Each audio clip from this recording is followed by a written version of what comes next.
We now move to questions to the Minister for Justice, and I call Patsy McGlone. Agus buíchas. Ceist here. Minister. My officials and I have regular discussions with our colleagues in the UK and Irish governments on matters relating to ending the harm caused by paramilitarism. The Independent Reporting Commission has an important role in reporting on progress towards this objective, and I welcome their positive feedback on the work of the Executive Programme for Paramilitarism and Organised Crime, for which I am the lead minister. I welcome too the progress that is being made against the new recommendations that were made in the Independent Reporting Commission's most recent report published last December, particularly the inclusion of a continued executive-wide commitment to tackling paramilitarism in the draft programme for government. The Independent Reporting Commissions previously recommended that Northern Ireland should have specific organised crime legislation like that used in other jurisdictions. I am intending to create 2 new offences in the new Justice Bill, which is currently before the Assembly. One of participating in the criminal activities of an organised crime group, and another of directing the criminal activities of an organised crime group. The draft clauses have been shared with the Justice Committee and will be formally added to the bill at amendment stage. I look forward to the publishing of the Independent Reporting Commission's 7th report in the coming months. Mr McGlone. Yes, thank you, Minister. Minister, there has been some speculation that a person is to be appointed to engage with these illegal groups. Can you confirm or deny that? Because obviously there are those of us who would be concerned that at this time, given a lot of years have passed since the Good Friday Agreement, that there would be a risk there in legitimising illegal paramilitary groups rather than rectifying those who are engaged in paramilitary activities such as drug dealing and other nefarious activities. Sir. The particular recommendation to which the member refers from the Independent Reporting Commission is a matter for the UK and Irish governments, not for the Department of Justice. As far as I am concerned, anyone engaged in criminal activity should cease that activity now and don't need any further assistance to do so.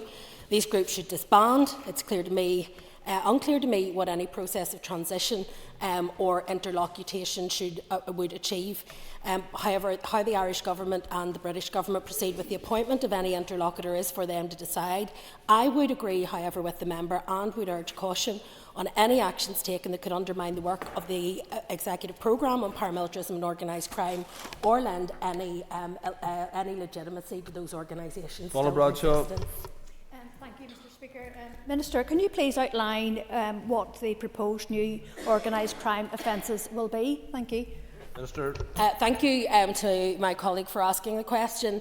New legislation is intended to demonstrate the importance and commitment of law enforcement to specifically tackle the issue of serious organised crime by ensuring they have additional legislative tools available. It is also intended to send a strong message that there are no individuals who are deemed to be untouchable from their criminality, and ensures that there is scope for sentences to more accurately reflect both the nature and seriousness of the crime, but also the level of their engagement in the commissioning of such criminal activity. Minister, first of all, can I acknowledge the hard work that your department has done in regards to dealing with paramilitarism, and I fed into that myself, particularly around the language used for paramilitaries. But can I just ask the Minister, has she had any discussions with the Secretary of State for Northern Ireland or the NIO in ending the separated prison regime? It is an issue that is raised with me perennially. I have said before to the member who often raises it, this is a matter for which the solution, I think, will come from outside in and not from inside out. The threat that is posed by those who are granted access to the separated regime by the Secretary of State is, I think, one that is managed now carefully within the prison. Increasingly, those who are held within the separated regime are subject to the same regime as the remaining prisoners, and so in many ways it is somewhat of a narrow distinction between them and the rest of the prison. I have raised it with every Secretary of State, not least of all because of the additional cost burden that we have to carry as a department, and I think if the NIO continue to allocate people to the separated regime, they should also pick up the tab. Deborah Erskine. Your question 2. Sure. The management of the PSNI estate, including custody suites, is an operational matter for the Chief Constable, who is accountable to the Northern Ireland Policing Board. As I am committed to respecting the operational independence of the Chief Constable and the role of the Board, I would suggest you direct your question to the Chief Constable or the Policing Board directly. Ms Bunting. Ms Erskine. Thank you, Mr Speaker. The police are part of the Justice Department, and I do not understand why the Minister keeps firing off the PSNI issues off her table to the Chief Constable. There are clear concerns in relation to my constituency with custody suites that are being upgraded and are in close proximity in relation to police and operational matters. And I am pretty sure that those concerns have been raised with the Justice Minister in terms of the timescales and how they are operating. Not least, in fact, that it adds cost to our policing service. So what is the Minister doing in relation to having those conversations with the police in relation to this? The member is unclear as to the tripartite arrangements that pertain to oversight of policing and justice. I'm more than happy to meet with her and explain it, but in the interim I won't be entering into anything that would cut across the responsibilities of the Policing Board or the responsibilities of the Chief Constable. My duty as Justice Minister is to ensure that both are adequately funded to undertake the role that they have to do. Their job is to decide where they allocate the resources, not mine. Alan Chambers. Throughout the police estate, there are around 140 custody cells, including those in reserve custody suites. Can the Minister confirm if any of these cells have been used to house prisoners in the short to medium term due to pressures within the prison service estate? Minister. With respect to prisoners being housed on behalf of prison service, it is not the case that we outsource that responsibility. It is one that people are committed to prison either on remand or on a full-time committal basis, and they are housed within prison service estate. There are, of course, pressures within the prisons estate, but I can say that anybody referred to the prison service estate, there is still currently accommodation available for them. Joanne Bunting. Mr. Speaker, question 3, please. Minister. Mr. Speaker, with your permission, I want to answer question 3 and 12 together. I believe both questions have been prompted by erroneous reporting of a recent court case, and so wish to clarify the position. An application for leave to issue a writ of habeas corpus was lodged alleging that an applicant's detention at the instruction of the court in a male prison was unlawful. The application was dismissed by the court with no order as to costs. The judge made no order either in respect of prison service policy or transfer to Highbank Wood Secure College. During the hearing, the judge was advised of the process that was ongoing to confirm the most suitable location for the applicant and was satisfied this process should be allowed to conclude. As per the wishes of previous Ministers of Justice, the Northern Ireland Prison Service had a long-standing, albeit unwritten, position of dealing with transgender prisoners on a case-by-case basis. However, following the deaths of 2 transgender prisoners in English prisons and issues in Scottish prisons, a decision was taken to put in place a formal process. An instruction to governors with guidance on the care and management of transgender prisoners was subsequently issued in August 2022. This followed a review of the current arrangements and was developed after consultation with the Equality Commission and the South Eastern Health and Social Care Trust. When an individual is committed to custody by the courts who identifies as transgender, the prison service will consider their specific needs and risks on a case-by-case basis and take a person-centred and risk-based approach on decisions around accommodation and care, informed by advice from colleagues in the South Eastern Health and Social Care Trust, which is responsible for the delivery of healthcare services to people in prison. It would be dangerous to give a commitment that a male prisoner will never be housed in a female prison and vice versa, as there may be unique risks and issues which lead to such a situation. The risks presented by each case will be assessed on their own merits. To that end, Highbank Wood Secure College and Women's Prison is already a mixed-gender site where the risks of holding males and females in separate accommodation are managed on a daily basis. I am satisfied that the Prison Service remains committed to ensuring that people in prison are held safely and securely at all times and treated with dignity and respect. Ms Bunting. I'm grateful to the Minister for that clarification, but this issue of self-identification does have the potential to be a predator's charter. As we've seen from England and Scotland, predators will cynically exploit any loophole, and in all of these circumstances, it's the hard-won rights of women that are depleted and their safety diminished and compromised. In full knowledge of the disturbing statistics around the backgrounds and mental well-being of women in prison, rather than championing the rights of those who want to be women, will the Minister move to protect actual biological adult human females in the prison setting? Minister. Well, Mr Speaker, I'm very disappointed at the tone that the member has adopted in regards to this issue. Referring to trans people as adopting a predator's charter is, I think, scurrilous. Many of those who are trans in our system are some of the most vulnerable people in the prison system, and far from being predators, are predated upon. I think it's also important to say that what I champion as Minister of Justice is justice, fairness, equality and dignity.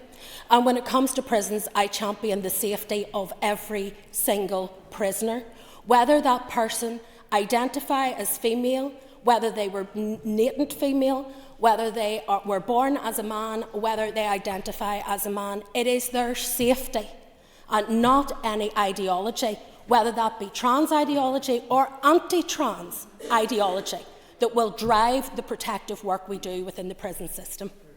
Mr. Gaston. Mr. Speaker.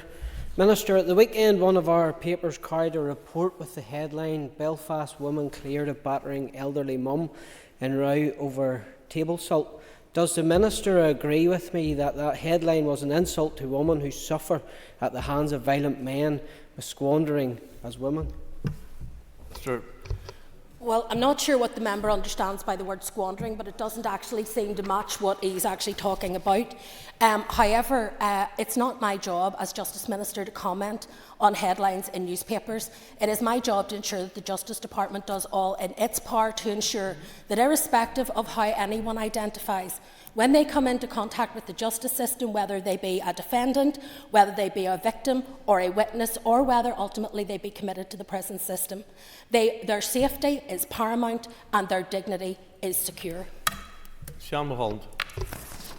Mr. Speaker, Minister, this is obviously a very sensitive topic, and I'm just wondering if you could give your assessment of the importance of following an evidence-led and risk-based approach, rather than indulging in some of these knee-jerk populist reactions when you're keeping prisoners safe. Minister. I thank the member for acknowledging that this is a sensitive issue, because it's the first time it's been acknowledged in the course of the questioning here. Instead of trying to divide people, instead of trying to other people and further diminish and marginalise people, it is our job in prison service to treat every person who arrives in our care with dignity, with respect, and to ensure their and every other prisoner's safety.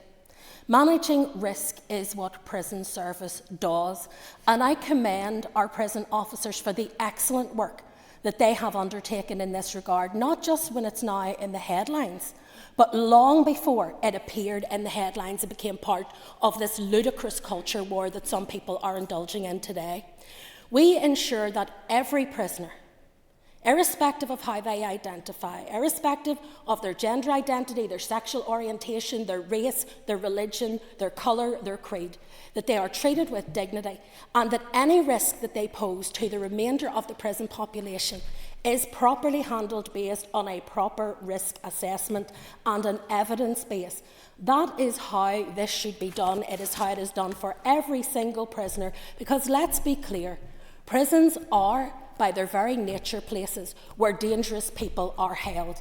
If we did not do those risk assessments based on the needs and the individual risks posed by prisoners, we would have far more serious incidents within our prisons than we do at the moment, and it's therefore important that we hold to that objective, that we look at each prisoner individually and ensure that they are not posed a risk to by other prisoners, but crucially they are not a risk to other prisoners in how they are housed. Diana Armstrong. Question 4, please. Minister. Enniskillen Courthouse is currently designated as a hearing centre and is open for 3 days per week, primarily for the delivery of magistrates' court business. In recent years, investments in the building have included internal and external redecoration works and an upgrade to the custody suite ventilation system. The publication of its estate strategy in December 2023 was an important milestone for Northern Ireland Courts and Tribunal Service, as it provides a long-term framework for investment over the next decade and beyond. To implement the strategy, NICS will continue to use data and evidence to baseline the existing estate against the agreed strategic outcomes and to develop prioritised investment in delivery plans in the context of the finite resources available. Future investments in Enniskillen Courthouse will form part of this process. Ms Armstrong. Thank you, and I thank the Minister for her response. However, I do need to ask if you accept that any future diminished investment in Enniskillen Courthouse threatens the fabric of the building and access to criminal justice in the future. I apologise, Mr Speaker, I didn't hear the member's question. I was coughing at the time. Ms Armstrong. Thank you, Minister. Thank you for your earlier response. However, I do need to ask you if you accept that any future diminished investment in Enniskillen Courthouse would threaten the fabric of the building and also access to criminal justice in the future. Minister. It's been made with respect to any courthouse that is part of the overall implementation of the estate strategy. There will of course be some difficult decisions that require to be taken with respect to all of the facilities we have. However, any proposal to either reduce or change the operation of courthouses will be subject to public consultation and to the scrutiny of this House. Mr Speaker, I'd just like to ask the Minister in relation just to the estate. I done a recent visit to the Derry Courthouse and a tour of it. Beautiful building, but the conditions in which staff, the legal profession and local people arriving at that centre are pretty dire, to be honest. So I was wondering, is there any further update on the upgrade to the Derry Courthouse? Thank you. Well, again, it's part of the overall programme of improvements that we have, and I know that there is ongoing work with respect to the courthouse in Bishop Street. There was at one stage a plan for an entirely new facility for the North West. However, we have been able to obtain potentially additional land, which will allow us to look at instead refurbishing the existing courthouse, so therefore maintaining the fabric of the building that she refers to, but also improving access for people who are coming to the courthouse for the range of facilities and services that are provided within it. Robbie Butler. Speaker, question number 5, please. Minister. When staff are being recruited to the Northern Ireland Civil Service, they have the option of indicating on the application form if they have a disability. At any stage following recruitment, staff may also update their HR records to declare a disability. As of January the 1st, 2024, 148 employees in the Department of Justice had declared a disability. That equates to 4.4% of employees in the department. Mr Butler. Thank you, Mr Speaker. I thank the Minister for her answer and breaking it down into the percentages. The Minister will be aware that the disabled community make up around 25% of the population of Northern Ireland and that they are woefully underrepresented in all workplaces, not just at our departments and civil service. Are there any actions specifically that the Minister is taking in her own department to increase the opportunities for people with disabilities to work in the Department of Justice? The Northern Ireland Civil Service, who are responsible for HR for the Department of Justice, operates a guaranteed interview scheme as part of its commitment to the employment of disabled people. Guaranteed interview scheme doesn't guarantee anyone a job. However, its objective is to ensure that applicants who have a disability and who meet the minimum essential eligibility criteria for the role they've applied for are offered an interview. The Department has also offered placements under the International Job Shadow Day, which is an opportunity to celebrate the valuable contribution that disabled people make to our workforce and an opportunity to promote inclusion in the workplace for people with disabilities. Action to increase diversity of the Northern Ireland Civil Service workforce are also being considered in the context of a new 5-year people strategy for next, which is currently under development, with the Department of Finance in the lead. As I indicated in my response, 4.4% of employees with DOJ declared they had a disability. The equivalent figure for the wider Northern Ireland Civil Service is around 6.1%, comparing against the Northern Ireland economically active comparator of about 10.2%. Mr Dixon. Question number 6, Mr Speaker. Sir. As you will be aware, it was not possible to introduce any legislation or progress key policy decisions in the absence of ministers, the Executive and Northern Ireland Assembly during a significant portion of the early part of this mandate. I therefore had to review and reprioritise my previous, more ambitious legislative plans on my return as Minister of Justice at the beginning of last year. My revised legislative programme now includes plans to bring forward 3 Assembly bills in this mandate, equating to 1 per annum, during the time remaining within this significantly shortened mandate. They include a mixed content justice bill, which was introduced to the Assembly on Tuesday the 17th of September 2024, a sentencing bill for planned introduction by autumn 2025, and a victims and witnesses of crime bill planned for introduction by March 2026. Mr Dixon. Thank you very much, Mr Speaker, and thank you, Minister, for your answer so far.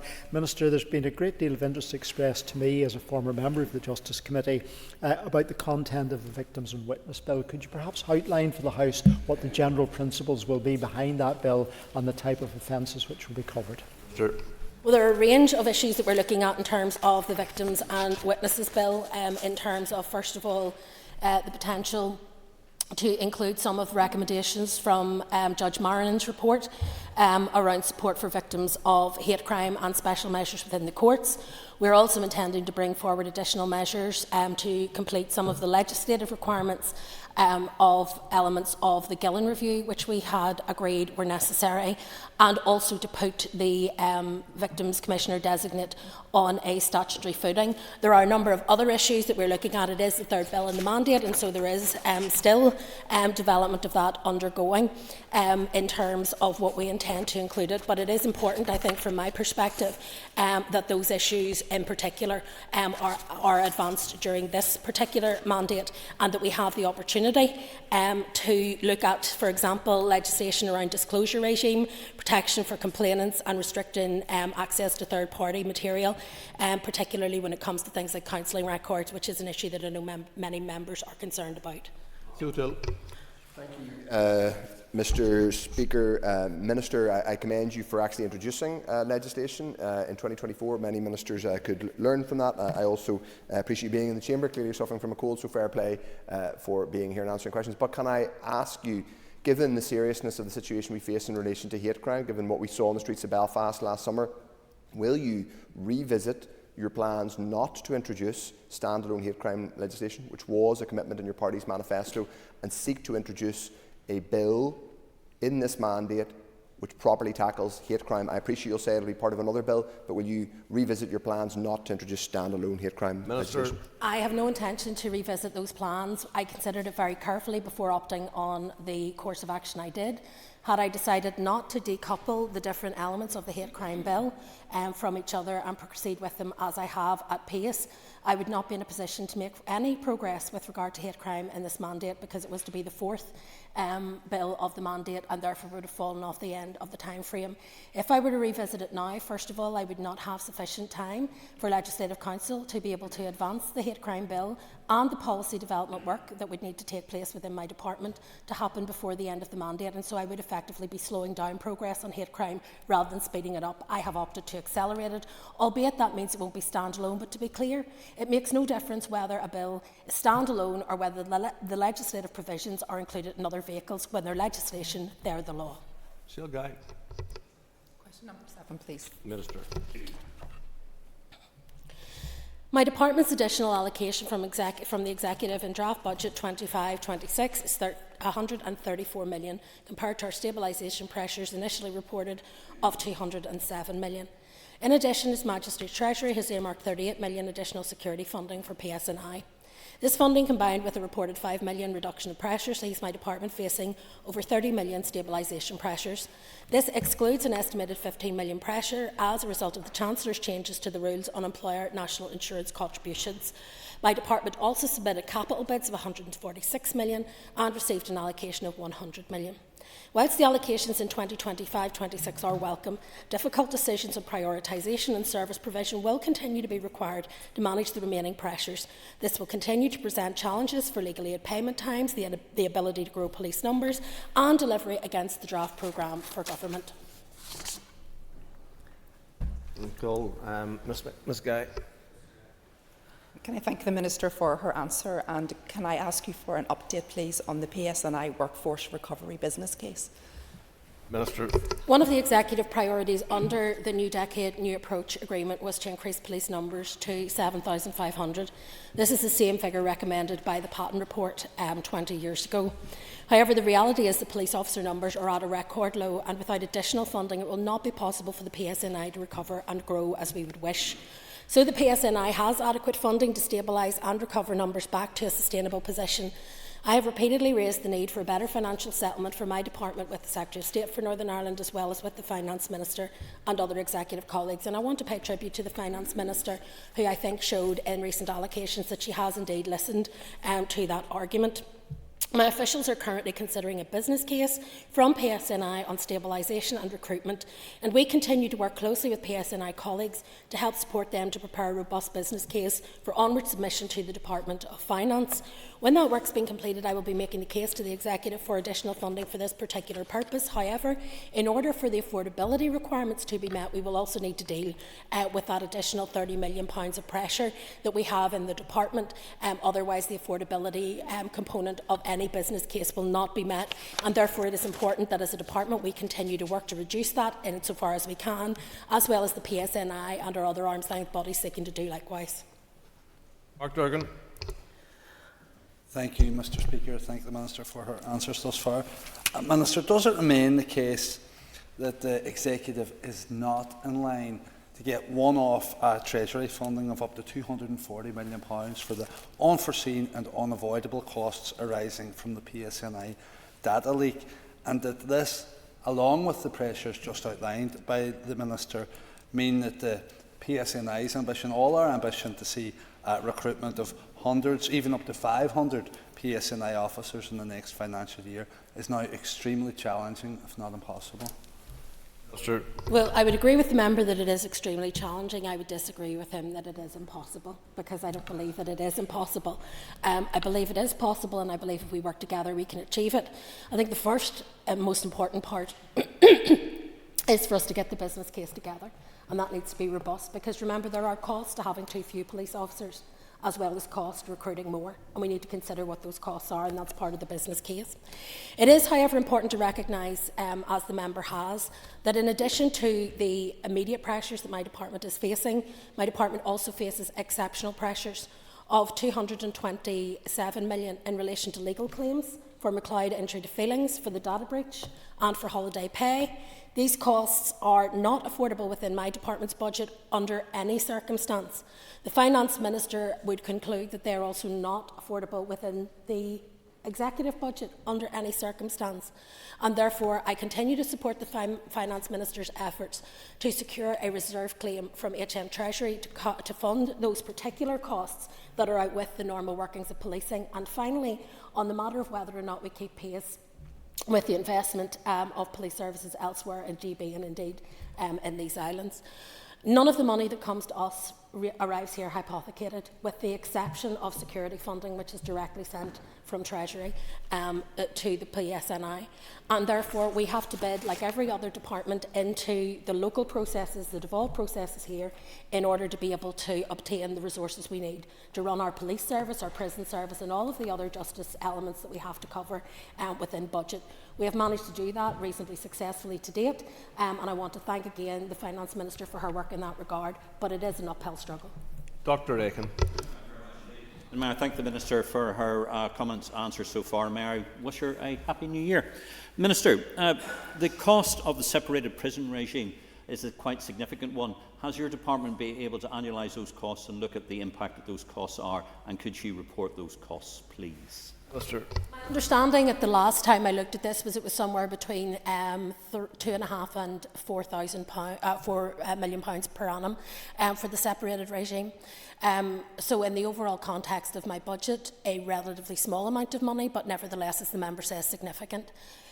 We have, as I said earlier in response to your colleague's question, raised this on a routine basis with the NIO, who are ultimately responsible for whether or not people are committed into the separated regime. But I would say that we also need to look very carefully at the fact that the prisoners, whether they're in the separated or whether they're in the normal regime, will still have to be housed, will still have to be accommodated, will still have security and other issues pertaining to their costs.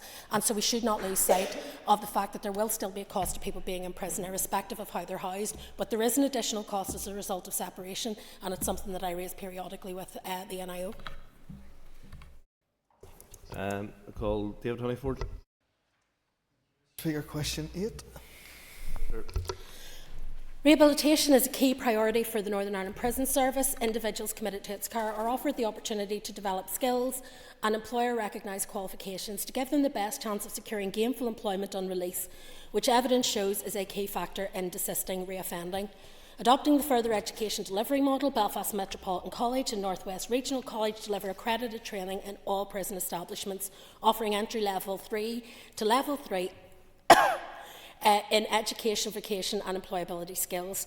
This includes essential skills training in literacy, numeracy and information computer technology, construction skills such as bricklaying, joinery and tiling, hospitality skills such as barista training, catering and food hygiene, and training in other sectors such as barbering, hair and beauty.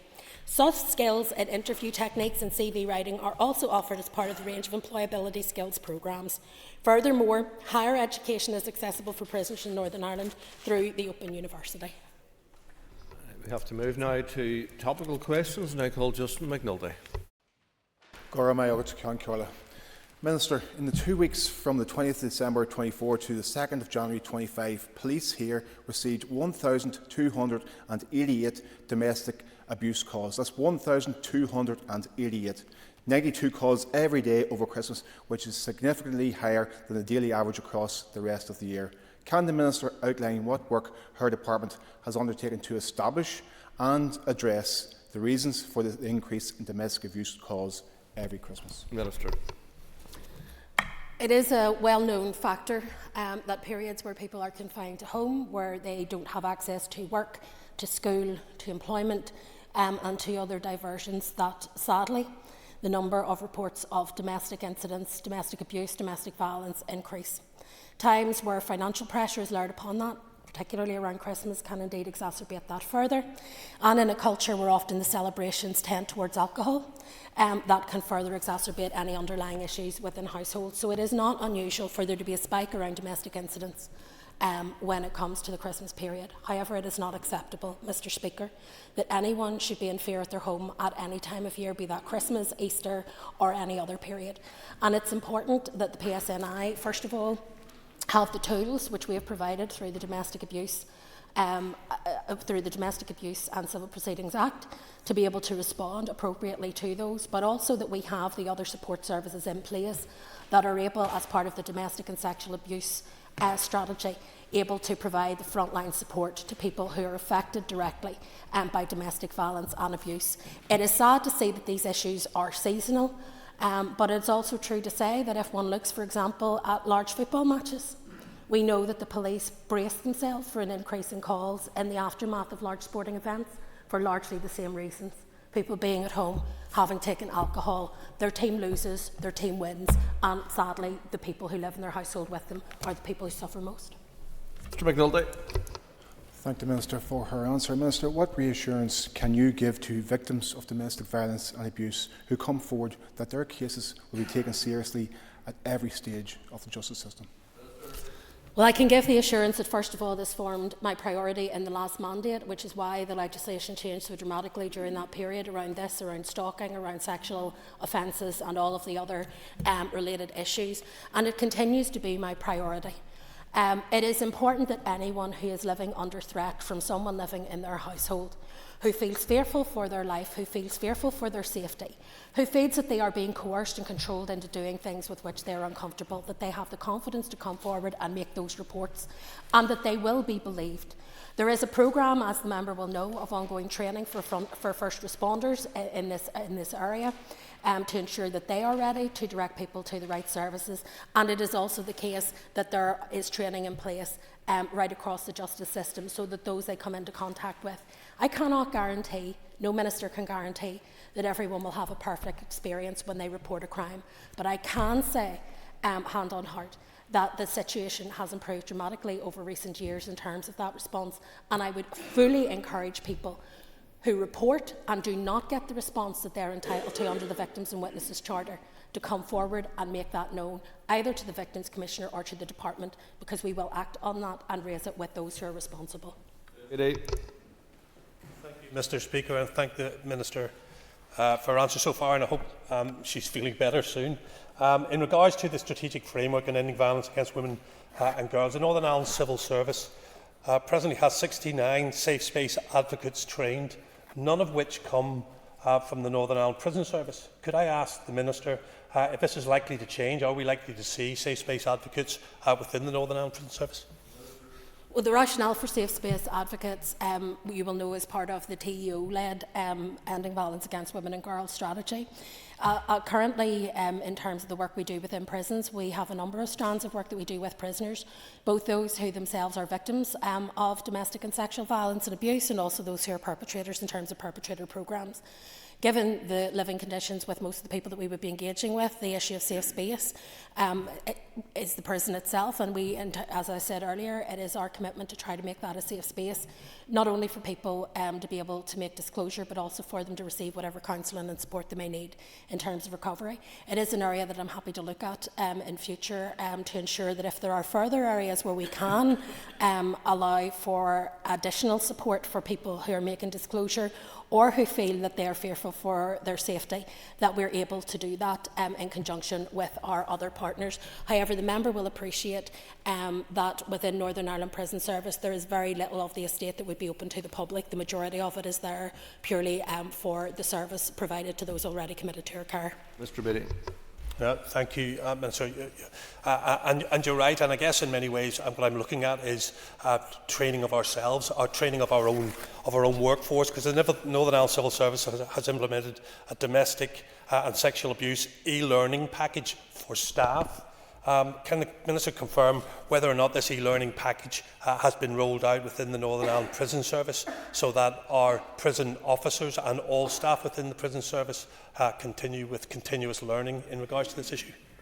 With respect to Northern Ireland Prison Service, they are NIC's employees, as you are aware, and therefore can avail of all of the particular online services and training programmes that are available, but there are also bespoke training opportunities available for prison services. Those who work within prisons, those prison officers, are often dealing with people who have themselves been victims of abuse as well as perpetrators of crime, and therefore it is important that they understand the seriousness of the issues. Some of our prison staff in recent years developed an ONC qualification on healthy relationships, which they delivered to the women in High Bank Wood Prison, very effectively identifying that a number of the women in that prison had been victims of trafficking, victims of sexual abuse, and had been manipulated and abused by people that they had previously viewed as intimate partners. It's also the case that we work with the White Ribbon organisation, who come in and deliver both staff and to prisoners their programmes in terms of how to be a bystander and how to intervene. So I think all of those programmes are important, but we do have bespoke training for those who are working in prisons around this issue. Brian Kingston. Speaker, and I thank the Minister for her answers so far. Given that the 2025 PSNI officer recruitment campaign will be opening for applications later this month, is the Minister confident that funding is in place to enable student officers to be appointed in the very near future at the conclusion of that recruitment exercise? Well, ultimately, the decision to go to recruitment is one for the Chief Constable, and it is for the Chief Constable to be confident that he has the money to recruit new officers. As I explained earlier, we do have a business case which is under preparation with my officials and the PSNI at the moment. We hope to take that to the Department of Finance, and that will hopefully secure not just funding in this year, but over the next 3 years for us to grow the PSNI to a more stable and representative level of numbers. But in the interim, I think the Chief Constable has reached a conclusion that he has to go out to recruit, even if that is only to ensure that there is no further fall in numbers due to attrition. Mr. Kingston. Thank the Minister for her answer, and I understand it is responsibility of the Chief Constable, but I am also aware that sometimes in the past there's been a long delay and a waiting list for officers appointed through recruitment exercise. So has the Minister had some communication with the Chief Constable or the Policing Board to ensure that officers appointed through this exercise can have confidence that at least some funding is in place to enable appointments and not long waiting lists? Minister. Well, the Policing Board, the Chief Constable and myself meet on a tripartite basis now on a regular basis to discuss issues arising either to do with budget, to do with policy, or indeed, where appropriate, to do with recruitment. However, it does remain for the Chief Constable to answer the question that the member asks about whether or not the money is available and how long it will take to appoint officers. That can often be more than just about money. It can often be about availability of posts that are suitable for an officer who is coming out on probation to start their career. And it's not often as straightforward as simply the money. I have said for my part, and the part that I have responsibility for, that I am making the bid to the Department of Finance in due course through the normal budget processes in order that we can secure the funding to allow us not just to recruit enough members to stave off attrition, but to actually progressively increase the number of officers that we have in the PSNI to a more reflective level that we should have. Joanne Bunting. Has the Minister ever directly or indirectly contacted a senior investigating officer or an investigating officer regarding any specific investigation, whether ongoing or concluded?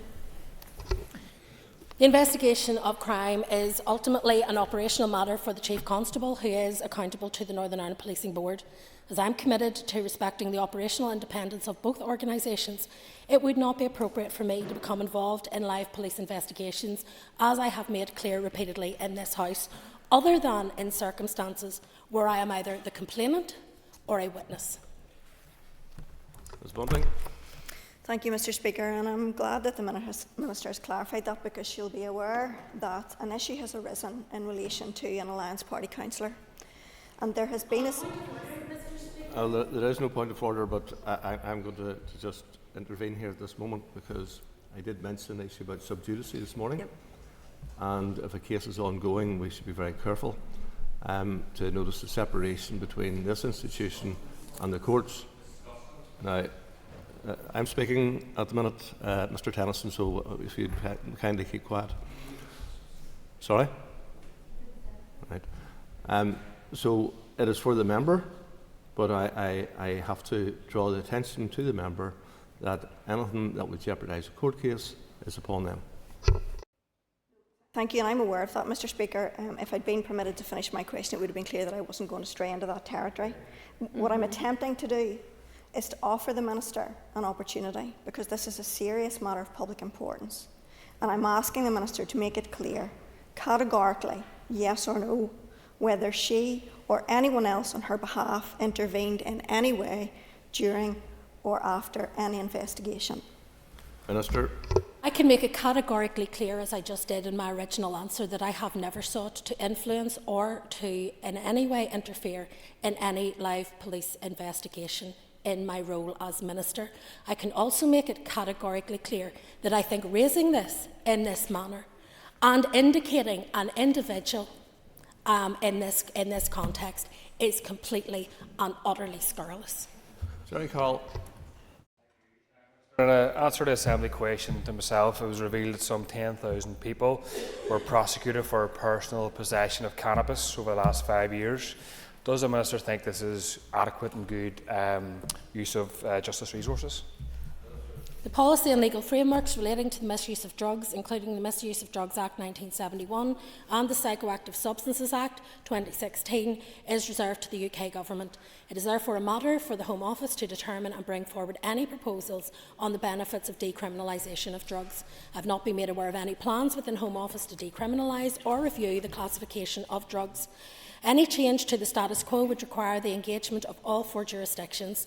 The Organised Crime Task Force Drug Subgroup provides a forum for engagement between PSNI and other stakeholders in response to the challenges posed by the misuse of drugs and related threats, and to identify solutions to effectively deal with enforcement and supply of drugs. A key focus of my department is the promotion and support of preventative approaches to substance abuse and misuse, and the harm and vulnerabilities associated with addiction. We will only succeed in improving outcomes if we see substance misuse in the broader context. Policing and community safety partnerships funded by the DOJ and Northern Ireland Policing Board also deliver local interventions within each council area to address harm and vulnerability. This includes awareness raising and education projects and initiatives around substance misuse, including drugs awareness. Mr. Carl. So maybe come back to some of that, and I appreciate this is a reserve matter, but you probably have a view on it, and given the fact there's 10,000 people here affected by it, I'd like to tease that out. And decriminalisation of drugs has proven to reduce addiction, keep people out of prison who shouldn't be there. Do you have a view on the decriminalisation approach, and have you made any attempts to try and move that forward? I do have a view on the issue of decriminalisation. It's one that I've raised with previous health ministers who are on the lead when it comes to drugs policy and their engagement with the Home Office and others. As I've said, there seems to be no indication on behalf of government for any review of the approach. I personally believe that the approach should be reviewed in order that we follow evidence-based policy and are able to do all that we can. First of all, to prevent people becoming addicted to substances or engaged in substance misuse. Secondly, to criminalise those who are involved in the procurement of those drugs for onward sale and distribution. And thirdly, to ensure that those who are addicted to drugs are dealt with in a therapeutic manner. Thank you. We don't have time to go to the next question. Can I thank you, Minister, for persevering today? I can see, and I was warned beforehand that you weren't feeling the best today, but you persevered well, and well done for that. We now move to questions to the Minister of Agriculture, Environment and Rural Affairs.